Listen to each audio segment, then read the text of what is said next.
નમસ્કાર મિત્રો, મારું નામ છે અનિશા. આજે હું તમને કહેવાનું છું વાર્તાનું નામ છે કોનું કોનું જાંબુ. એક ચક્કો તો ચક્કાને તો ભાઈ ઠળિયો ચડ્યો. હવે બીજા ઠળિયા તો સાવ ટચુકડા ને આ ઠળિયો તો ભાઈ કેડીના ગોથલા જેવો. તો ચક્કાને થયું આ વળી શું હશે? જ્યારે હું માને પૂછ્યું એ તો ભાઈ મા પાસે દોડતો દોડતો ચાલ્યો ગયો અને કહે માં આ શું છે? તો માં કહે હશે કે જા તું તેને ફળિયામાં વાઈ દે. તો ચક્કો તો દોડતો દોડતો ફળિયામાં ગયો. ફળિયામાં એને વાઈ દીધો. હવે તે રમવા ચાલ્યો ગયો. રમી આવી સૂઈ ગયો. એ સૂઈ ગયો. હવે સવાર થયું. ત્યાં એને જોયું ને તો થળિયામાંથી તો મોટું ઝાડ નીકળી પડ્યું છે અને ઠળિયો મૂંઝાઈ ગયો છે. તો તેને સાતે ફરતે બાજુ સાત દળ્યું. હવે સાતે દળીવી એક એક જાંબુ. હવે તમે જો ને તો તમને તો ખાવાનું મન થઈ જાય. ચક્કાને ખાવાનું મન થયું. એને તો હાથ લાંબો કર્યો પણ અંબાણું નહીં. એને તો કૂદકો માર્યો પણ થોડોક રહી ગયું. તો પછી ચક્કો તો ખીજમાં આવી ગયો અને એને જાંબુડીનું થડ ખીચમાં ખીચી લીધું. હવે જાંબુડી તો બોલી પડી અને કહે બોલે રે બોલ કેટલા જાંબુ દો, બોલે રે બોલ કેટલા જાંબુ દો. એમાં જાંબુડી એમ બોલવા લાગી અને કહે ચક્કો દિવસ પછી રાત જાંબુ દે સાત. તો એક જાંબુડી કહે મારી પાસે 7 જ જાંબુ છે, આલે 7 જાંબુ તારા. એને ભાઈ 7 જાંબુ ફર કરતા 7 જાંબુ આપી દીધા. હવે જે ચક્કો હતો ને એને તો પટ વીણી લીધા. તો પછી ચક્કો હવે તો ઝટપટ એક જાંબુ મોઢામાં નાખી દીધું. એ કહે આહા મધના પૂડા જેવો, વાહ કેવું મીઠું છે. અને એ તો ગાવા માંડ્યો વાવા રે જાંબુજી એને હું ના આંબુજી.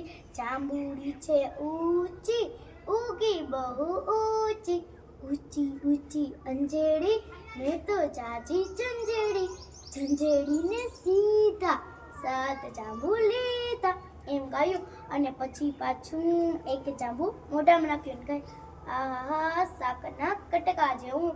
હવે તે અંદર બીજું જાંબુ હતું તો માન ફૂટાણું અને એ તો ધરાઈ ગયો. હવે તે તો રમવા જતો હતો.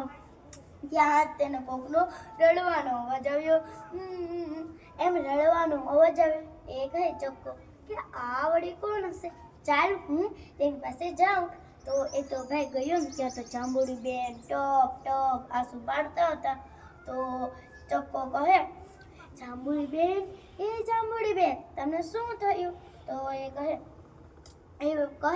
ખિસકોલી તો આવી એને જાંબુ ભાવે, જાંબુ ખાવા કાજ બાપુ મારી પાસે જાંબુ નથી એક, 7 જાંબુ સીધા ચક્કાવે લઈ લીધા. તો ભાઈ એમ કહે તો એ તો એમ કહીને ભાઈ ખિસકોલી તો એ તો રોતી ભાગી ગઈ. એ આખી વાત એને કહી. તો ચક્કાને તો દયા આવી. એને એક જાંબુ એની પાસે લીધું અને તેને કહ્યું જાંબુડી બેન ઊભા રહો, આલો જાંબુ. તો પછી એને જાંબુ એને આપી દીધું અને એને જે જાંબુડી બેન હતા એને હાથ માર્યો. એમ કહે જાંબુડી એમ કહે ખિસકોલી બેન અહીંયા આવો અહીંયા. તો ભાઈ ખિસકોલી તો સીટીયું વગાડતી આવી. તો પછી એ તો કહે શું થયું? તો એ કહે કે આલો જાંબુ. હવે ભાઈ એને જાંબુ જોયું અને એ તો ખુશાલ થઈ ગઈ અને એ તો કહેવા લાગી વાહ તમે તો દયાળુ છો.